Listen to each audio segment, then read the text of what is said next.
Musiqinin halal və ya haram olması ilə bağlı sənəd və mətn baxımından səhih hədislər varmı?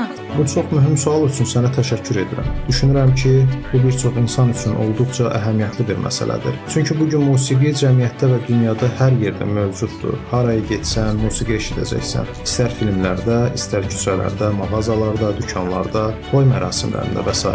Bu məsələ uzun müddət mübahisə və fikir ayrılığına səbəb olub. İslam daxilində müxtəlif məktəblər və alimlər bu məsələ ilə bağlı bir-birinə zidd olan fətvalar verirlər və bu mövzunun bu qədər çaşdırıcı olmasının səbəbi aşağıdakılardır. Bizdə Muhammed və Ali Muhammeddən gələn bir çox rəvayət var. Onlar açıq şəkildə bildirirlər ki, oxumaq, musiqi və rəqs tamamilə haramdır. İndi sizə Əhl-i-Beyt əleyhissalamın sözləri haqqında deyə biləcəyim budur. Mən deyə bilərəm ki, Əhl-i-Beyt əleyhissalam bəzi sözləri fərqli mənalarda işlədirdi və ya elə sözlərdən istifadə edirdilər ki, bu sözlər ümumi cəmaət üçün bir şey ifadə edərdi.